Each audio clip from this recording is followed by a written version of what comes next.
Has the experience been what you thought it would be when you applied this time last year to be education officer? Last year I had experience as a union officer working alongside the education officer, so I kind of had an idea of what to expect, but it's been a lot more intense than I expected. Generally, I mean, how far do you think you've lived up to your manifesto commitments? I think it's still early days because it's halfway through the year, so I'd say about between half and 3/4 of the way. Because I've certainly delivered on the joint degree issue, also working on trying to get printing costs down at the moment because I've had a hell of a lot of complaints on like 6p being extortionate for printing.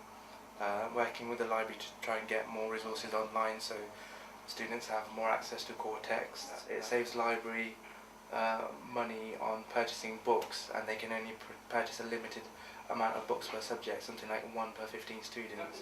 Whereas if you put something online, electronically available, 100 students out of 100 on a course can gain access to it. So I've really been pushing it on that front. There's a long-term project going on at the moment to replace the entire network on campus, including ResNet. So I'm kind of making sure the student view is heard there, and that project will be going ahead very soon.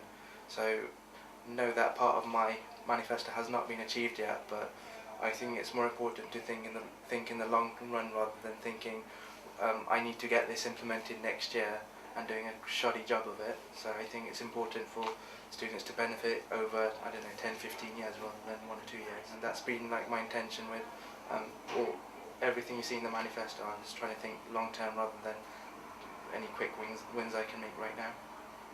Broadly speaking, how do you think you compare to your predecessor in the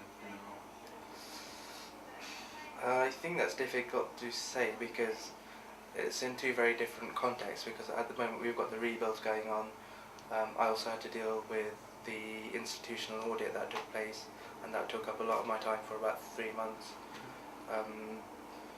I think I've kind of tried my best to listen to as many students as possible, make sure the SSLC system is running smoothly, and I've built upon what my predecessor had worked on, so I think in that respect I've done quite well.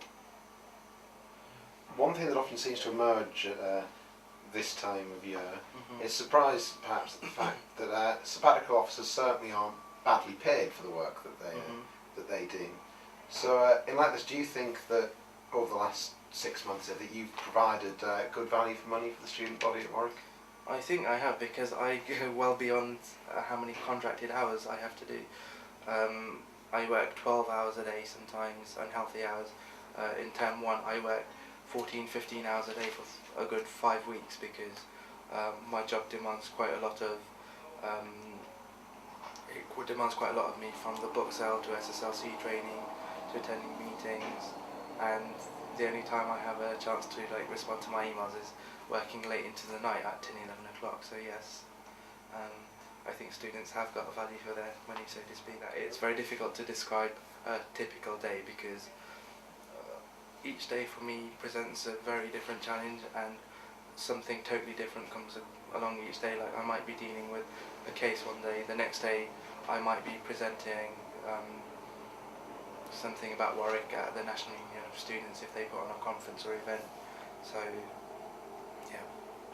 So you feel that it isn't justified to perhaps complain about ourselves, and that you are you put a lot of effort in, and that perhaps the salary that you get is really small reward for the long hours that you work. Well, I'm not complaining about the salary, no way. If I was given 10 grand, I would, so long as I can afford to pay my living costs and accommodation, I don't care how much I get paid. So you think I'm doing it for genuinely helping students out and making so a if difference. this last year it was made clear that perhaps what SAB might get is say free accommodation on campus, and then the equivalent of a student loan, that wouldn't have deterred you from running to be educational? Because I'm not sure what individual people's motives are or reasons for going for it are, but mine said money didn't even come into it. So long as my living expenses were covered, I didn't give a damn about money. At the end of the day, I wanted to represent students to the university and try and win some real good changes. How have you found working with the other SABs? Any issues that have come up? Any issues? Let's say that we do have like our differences in opinion, but and we do kind of say it straight up on each other's face if we ever have an issue. But the very good thing about this team is, yes, like we can talk to each other about what we think, even if we disagree, very, very openly. Obviously, we appreciate that you've still got some time left in the job. Yeah. But if you approach the next 6 months in the way that you've approached the first half of your term, just give yourself a score out of 10 as education officer. For my previous 6 months. Yeah, if we work on the assumption that you'll sort of work to a similar standard for the rest of the term in office. Well, I put in a lot of hard work. It depends what you want to measure me on. If you want to measure me on my manifesto, by the end of the year, and if we're thinking long term, I think hopefully an 8 or 9 out of 10 if I'm being ambitious, but realistically probably a 7.